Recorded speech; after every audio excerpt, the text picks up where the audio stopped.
কথা বলবো। কথাটা হচ্ছে ম্যাডাম খুকি, ঠিক আছে, ম্যাডাম খুকি হচ্ছে সে ভিডিওতে বলতেছে যে ওর ভাইয়ের টাকা আমি কেন শোধ করব। হ্যাঁ কি কেউ শোধ করতে কইছে? হ্যাঁ কি শোধ করার টেন্ডার নিছে? এত শোধ করার টেন্ডার নাই, শোধ করার টেন্ডার নিছে আমি। শোধ করছি অলরেডি 3.5 লাখ, ঠিক আছে, শোধ অলরেডি 3.5 লাখ করছে। আমি যে কমিটমেন্ট দিছি সেই কমিটমেন্ট রাখছি। আর এই খুকু ভাবি যখন নাকি টাকা নিছে, তখন ওই খুকু ভাবি আমার কাছে বইলা টাকা নিছে যে টাকা আমি তোর কাছ থেকে নিতেছি, মাস শেষ হলে আমি তোর টাকা ফেরত দিব। এইটার জন্য তোর হচ্ছে আমার ফোনও দেওয়ার দরকার পড়বো না, ঠিক আছে। সে আমার ভুজুং ভাজুং দিয়ে টাকা নিছে না, সে আমার কাহিনী করতেছে, আমার লগে কাহিনী করতেছে আমার সাথে, তাই না? কাহিনী ছাড়া তো এটা তো অন্য কিছু না। সে এখন কেন কেন বলে যে বিল্লালের কাছ থেকে আমি টাকা নিব? বিল্লালের টাকা তো আমি দিবই না।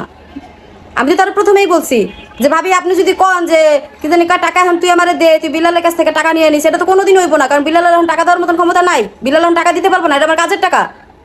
এই বেডির আমি কইছি যে এটা আমার কাজের টাকা, এটা আমার কাছে এক্সট্রা কোনো টাকা না। আপনি চাইলে নিতে পারেন, বিপদ থেকে উঠতে পারেন, কিন্তু আমার মাস শেষ হলে দিয়ে দেবেন। এই বেডি আমার কাছে প্রমিস কইরা টাকা নিছে যে আমি তোরা টাকা দিয়া দিব, এই টাকার জন্য তোর কাউরে কিছু বলার দরকার নাই। আমার যদি কাউরে বলার হইতো তাহলে তো আমি বিল্লালরে কইতাম, আমার মায়েরে কইতাম যে মা ভাইয়ের টাকা আমি দিয়ে দিছি, আমার কাছে তো ভাই কোনো এক্সট্রা টাকা নাই। তাহলে আমি হুদায় ওর কাছে কইতাম হ্যাঁ আমার কইছে, তোর কারোর কাছে বলতে হইব না, আমি মাস শেষ হলে তোর টাকা দিয়ে দিব। ও এখন তার হ্যাগো টাকা ও ঠিক করবো, অগো টাকা ও শোধ করবো। ভাই শোধ করছি, আপনারা তো কেউ শোধ করতে কয় নাই। ও যখন দিব আপনি তখন শোধ করতেন। আপনি আমার কাছ থেকে কেন জালিয়াতি করে কেন টাকা নিছেন? জালিয়াতি করতে খুব মজা লাগে, মানে জালিয়াতি করার টেন্ডার নিয়ে নিছে একদম। প্রত্যেকটা মানুষের লাগে জালিয়াতি শুরু করে দিছে। মানে এমন না যে একজন দুজনের লাগে জালিয়াতি করতেছে, সবার লাগে জালিয়াতি করতেছে। মানে আমার কাছ থেকে টাকা নিয়ে তারপরে হচ্ছে সে আমার লোক একটা কাহিনী শুরু করলো, যা আরে কাহিনী করলে তোর আমার টাকার লেগে ফোন দিব না, টাকার লেগে ফোন আমার লজ্জা আছে, এই জন্য আমি ফোন দিইও নাই, ফোন ধরিও নাই। যেই মানুষ, যেই মহিলা একটা মেয়ের সাথে কথা বললো, সেই কথাটারে ধাম কইরা মানে রেকর্ডিং কইরা ভিডিও কইরা সে ছাইরা দিল, তাও আবার তার কাছ থেকে পারমিশন না নিয়া। সে আমার বলতো যে আমি তোর ভিডিও করতেছি, তোর কথা কিন্তু আমি ভিডিও করতেছি, এটা কিন্তু আমি পাবলিশ করব। সে আমার পারমিশন না নিয়ে আমার ভয়েস কল সে করে দেয়, পাবলিশ করে দেয়। আর এই পাবলিশ করে সে আমার সাথে জালিয়াতি শুরু করে দিল। জালিয়াতি শুরু করে দিল যে কি জন্য? যাতে তার আমার কাছ থেকে নেওয়া টাকা যেন তার ফেরত না দেওয়া লাগে।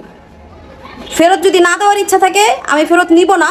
আর এই টাকা আমি আমার ভাইয়ের কাছ থেকেও নিব না। এই টাকা আমার জান মাল মানে জান মালের সদগা থাকে না একটা, যদিও না দেয়, এটার দাবি তো আমার সারা জীবন থাকবো। এই টাকার দাবি আমি সারা জীবন রাখবো, মরণের পরেও রাখবো। যদি হাই মরে যায় তাও রাখবো, আমি যদি মরে যাই তাও থাকবো, ঠিক আছে, কারণ এটা আমার কষ্টের টাকা। এই দাবি আমার সারা জীবন থাকবো যদি না দেয়। আর যদি না দেয় তাহলে মনে করেন যে আমি এইটা বইলা নিজেরা সান্ত্বনা দিব, আমার জানের সদগা আছে, আমার মালের সদগা আছে, আমার রুজির উপরে যদি কোনো জাকাত এখনো হয়ে থাকে তাহলে হেইটা আছে, হেইটা বইলা আমি নিজেরা সান্ত্বনা দিব। কিন্তু এটার উপরে দাবি তো আমার আজীবন থাকবো, ঠিক আছে। আমার সাথে মিথ্যা কথা বইলা টাকা নিয়ে, সেই টাকা নিয়ে জালিয়াতি শুরু, মানে কষ্ট দিছেন, মনের ভিতরে কষ্ট পাইছি, ঠিক আছে। আর এই কষ্টে অনেক কিছু কইতে মন চাইছে, কইলাম না, ঠিক আছে। কথা তো সত্য, চোখের দিকে তাকায় কথা কর মতো নিয়ে আসে নাকি, পারলে যেন কয়। খুশি হয়েছি, বেলাল ভিডিও বানাইছে। আর বেলালের বোনের বিষয়ে আমি কোনো কথাই কইতে চাই না, কারণ বেলালের বোন অনেক কিছু করতে পারে, কইতে পারে। আমি ওর চোখের দিকে তাকাই তো কথা বলতে পারবো না, সেই জায়গায় ওর নিয়ে আমার কথা বলতে আবার ডর করবো না, বুকের ভিতরে ঠুকঠুক করে কাঁপবো, এই জন্য কিছু বললাম না। শোন বিল্লাল, তোর আমি বলি, যেটা হলো তুই বলছ যে তোর বোনের টাকাটা তুই আমার তখন কাইটা নিয়ে যাবি, তুই অত কাইটা নিয়ে যাবি কে ভাই? তোর হইলো যে বড় কিস্তিটা 3 লাখ টাকা কিস্তি উড়াই দিছি, ওইখানে তোর 16,000 টাকা পায়, ওটা কাইটাইলে তোর 16,000 টাকা পাইবো। তো সেখানে যদি 16,000 টাকা পায়, সেই 16,000 টাকা দেওয়া হয়েছে। আর তোর আমি আরো 1 লাখ টাকা কিস্তি উঠাই দিছি, সেই 1 লাখ টাকার কিস্তির জন্য তুই আমার কালকে ফোন দা করলি 1 লাখ টাকা 10,000 টাকা কিস্তি দেওয়ার লাগে। তুই কালকে আমার ফোন দা করলি যে ভাবি আমার তো হলো 9,000 টাকা আছে ভাই, আমি 1,000 টাকা ভাস করতে পারতেছি না, তুমি এই 1,000 টাকা বইরা টাকাটা কিস্তিটা দাও। তুই আমার টাকা দিলি, তো তুই আমার লগে তোর লগে কি কথা হয়েছে এটা তুই ভিডিওতে কইছিস, আমি কইতে চাইতেছি না। তো তোর বোনের টাকা তো আমার তখন কাটাই নেওয়ার কোনো দরকার নেই। তোর তখন আমি 65,000 টাকা পাই, তোর তখন আমি শুধু 65,000 টাকা পাই। তুই আমার তখন 5,000 টাকা ধার নিছিলি, আর 60,000 টাকা তোর 2টা কিস্তি দিছি আমি। হ্যাঁ, 2টা কিস্তি আমি তোর দিছি, তুই আমার সেই টাকা দিবি 65,000 টাকা, আর কালকে নিছ 1,000 টাকা, 66,000 টাকা তুই আমার দিবি। তোর বোনের টাকাটা যেটা নেওয়া হয়েছে ওইটা হইলো মানে কিস্তি শোধ হয়ে গেছে, তুই তোর বোনের দিবি, আর আমার 66,000 টাকা তুই আমারে দিবি, ঠিক আছে। শোন, তোর ভাই বিদেশ গেছে সেই মাসে তোরে সেই 1 মাসে আমি তোর টাকা উড়ে দিছি তোদের একদম মানে ক্লিয়ার কাট কথা বলছি তুই যদি এখানে একটা কিস্তির বই কি জানোস একটা কিস্তি নিব একটা কিস্তি উড়াই দিয়া যাইব আর একটা কিস্তি মানে নিব আবার উড়াই দিয়া যাইব এটা হলো কিস্তি লাগো নিয়ম আমি একটা কিস্তি বেশি উড়াইতে পারবো না আর একটা কিস্তি কমও করতে পারবো না ওই জায়গায় কারণ যদি আমি 1 মাসে কিস্তি না দেয় কিস্তি আমার কাছে আইবো তোর কাছে না আমার কাছে আইবো এখানে কম বেশি করার কোনো বিষয় আসে না তুই ভুল বুঝছ এটা হলো তোর ব্যর্থতা আর শোন আমার মানে আমার যখন লোন উঠাই নিছ আমি তোর ভরসায় দিছি এমনকি কাকি আর তোর বই নাই বলছে যে আমরা আছি তো যেই জায়গায় আমরা আছি বলতে সেই জায়গায় যেখানে মানে 16,000 টাকা বুঝ তুই 15,000 টাকা বলছিস না যে 15,000 টাকা নিছি 15,000 টাকা না 15,000 নিলাম জানি না 15 না 16,000 টাকা এটা কিন্তু আমার ভুল হয় নাই বা আমি ভুল করেও তোরে যে বলি নাই বা এটা দেই নাই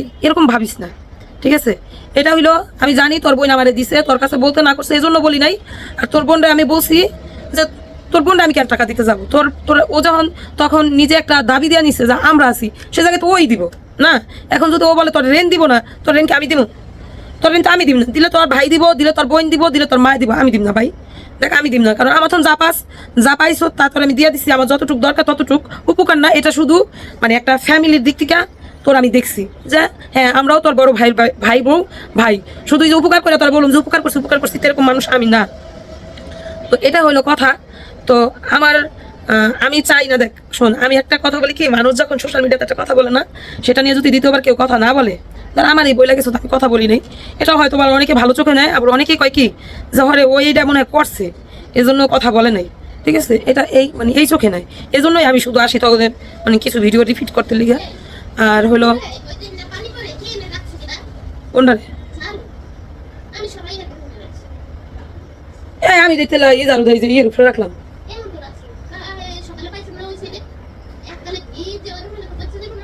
না আমি জারু দেন আপনার দরজার লোক খারাপ করে তুই পরে শোন এজন্য হলো ভিডিও বানাই আর আমার ফ্যামিলির বিষয়গুলা আমার তখন ভালো মানে কেউ বুঝোস না বুঝতে চেষ্টা করোস আমি চাইছি যে আমার ফ্যামিলিরা একটুখানি উন্নতির দিকে যাক মানুষ আমাদেরকে নিয়ে না কথা বলুক মানুষ বাজে কোনো কথা না বলুক এটা আমি সব সময় চাই আইছি এখনো চাই আসি আর আমি এরকম মানে কিছুই বলে হালাই নাই যেটা মনে করো যে মানে সমাজের চোখে আমার একদম আমি চেহারা দেখাইতে পারবো না এই করতাম না সে করতাম না যারটা যদি শেষ আইসা বলে তাহলে আমার করার কিছু নেই আমার করার কিছু আছে আর আমার ভাসুরে আমি গালাগালি করছি সেটা ভাসুরের তো এখনো মাপ চাই না ভাসুরে মাপ দিবও না তো আমার মনে হয় না আমি বাকি জনকে এখনো মাপ চামু আর আমার ভাসুরে নিয়ে আমি কথা বলতে পারবো না আমার ভাসুরে নিয়ে আমি কথা বলতে পারবো না শোন আমি আমার ভাসুরেই বলি হ্যাঁ আমার ভাসুরেকে আমি বড় ভাসুরের মতো দেখছি তারপরে আমার ভাসুরের খাওয়া দাওয়া শুরু হইতে থেকে শুরু কইরা মানে ইত্যাদি ইত্যাদি সব কিছুই সবসময় আমি চাইতাম যে যাক সে আমার বড় ভাইয়ের মতো দেখেও আসছি হয়তো আমার ভাসুরে কোন চক্রে পড়ছে বা কোন মানে গেছে সেটা আমি জানি না সে